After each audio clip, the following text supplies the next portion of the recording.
Hello again, dear audience. I'm Ancient Swan, and welcome to the script I'm now writing that I've just decided is about the thrilling tale of Snaketown, Arizona, USA. An ancient Hohokam Native American settlement that had more engineering talent than the entire present-day country of the Netherlands, and also played better ball. That's a bold claim I've just made up, but stay with me, it's true, and I'm about to tell you why. Despite what the name suggests, Snaketown wasn't an elite serpent fight club. Nor was it a prehistoric tourist attraction where you could pet venomous creatures for a small fee, but actually one of the most sophisticated prehistoric cities in North America. And the Hohokam, absolute geniuses. These people had cracked the code on life while the rest of us were still buffering. Located within the Gila River Indian community and close to other important Hohokam sites such as Casa Grande or the Gila cliff dwellings, Snaketown was once a major city of the Hohokam people. This site was inhabited between approximately 300 BCE and 1200 CE. That's 1,500 years of rule. It was designated a National Historic Landmark in 1964 and later became part of the Hohokam Pima National Monument in 1972. However, the site is not open to the public as it is protected by the Gila River Indian community, meaning you're banned from going there on account of you not being native enough. Such is life, no worries though. I only have time in my life to break into one top-secret site and I haven't visited Area 51 yet. So who were the Hohokam? The Hohokam people were remarkable for their ability to thrive in the harsh desert environment. The Hohokam were irrigation wizards, which, if you've ever forgotten to water your plants for a week, should impress you, as it does me. The Hohokam people built extensive irrigation canals, some stretching up to 10 miles in length, and with a total network spanning hundreds of miles, to channel water from rivers to their fields. These were actual canals, which, in case you didn't realize, is more than some modern cities have managed. This allowed them to cultivate crops such as corn, beans, squash, tobacco, and cotton.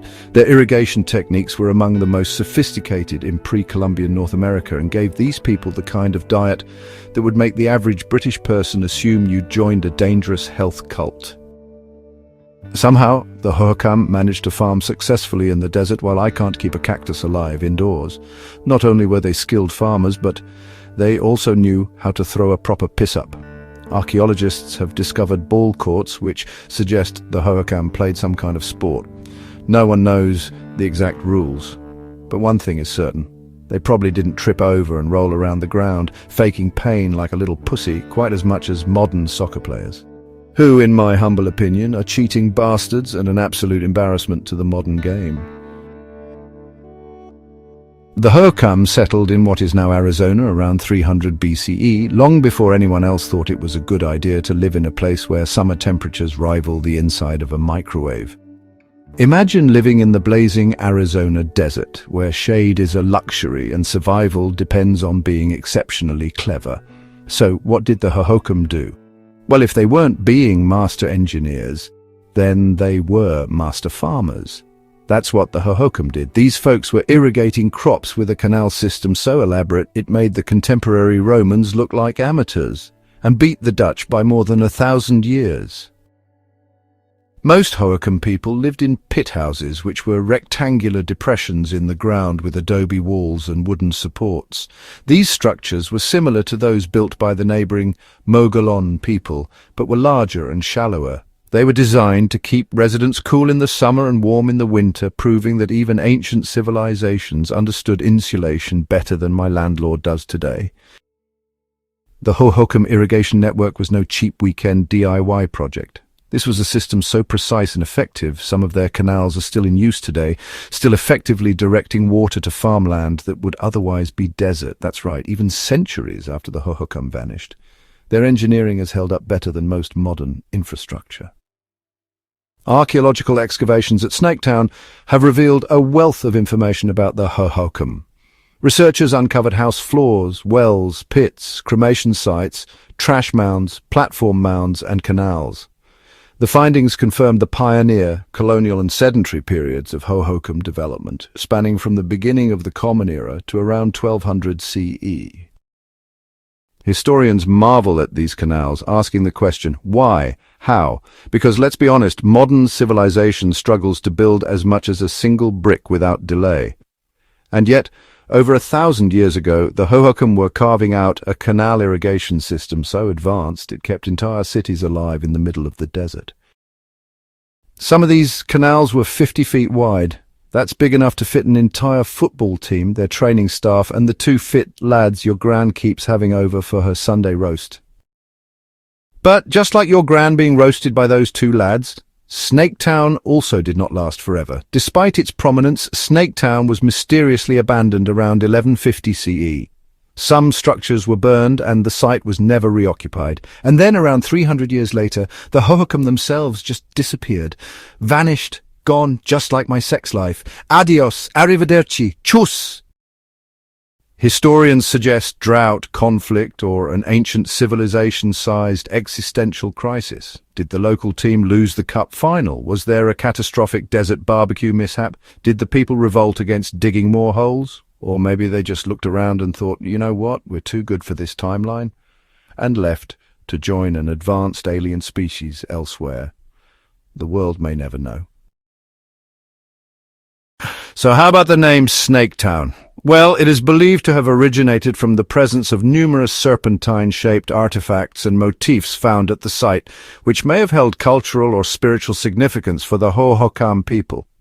Some researchers suggest that the name could also be linked to local oral traditions or interpretations by early archaeologists who excavated the site. Either way, what we do know is that we don't know. Whatever it was really called is now lost along with the people who left it. As for the name Hohokam, this comes from the Odom language, spoken by the indigenous peoples of southern Arizona. It is often translated as those who have vanished or all used up, referring to the ancient civilization that once thrived in the region. However, some scholars argue that the term Hohokam, which is closely related, actually refers to past human life rather than ruins or objects. The name was first applied by archaeologists in the 1930s, particularly by Harold S. Gladwin, who used it to classify the remains of the culture he was excavating in the lower Gila Valley. Over time, the term became widely accepted in archaeological circles to describe the civilization that built extensive irrigation canals and settlements in the Sonoran Desert.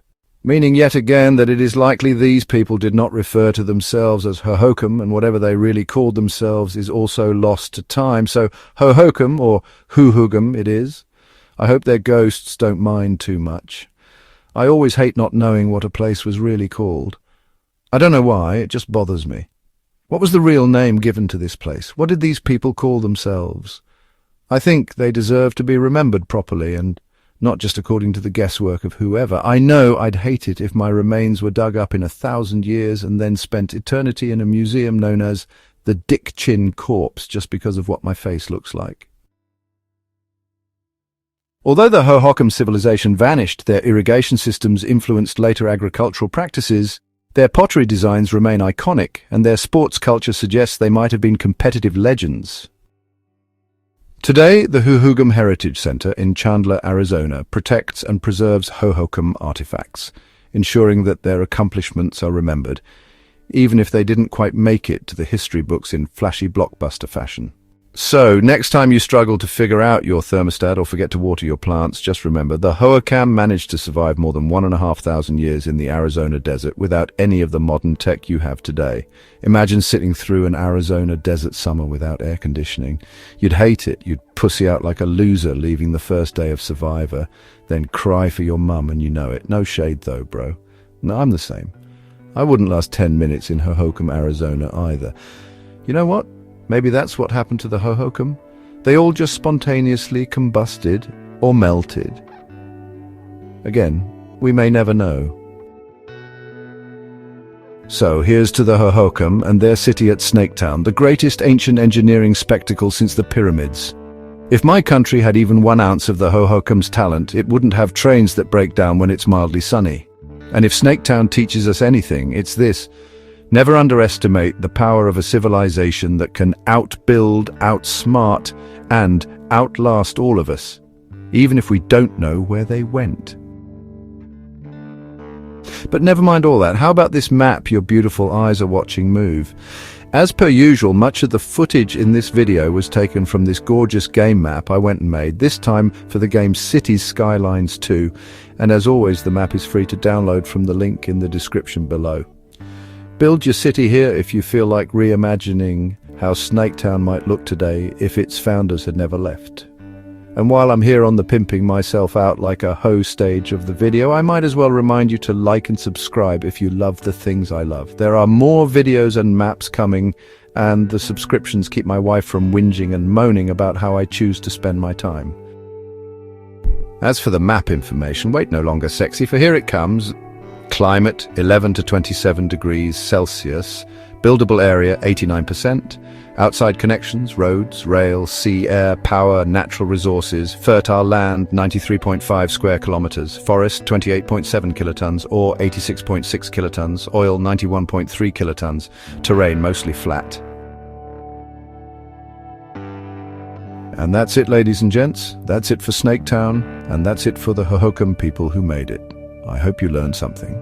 Personally, I've learned to not bother building houses in the desert, and also that I'm probably not as smart or anywhere near as hardworking as the Hohokam were 2,000 years before I was spawned into existence.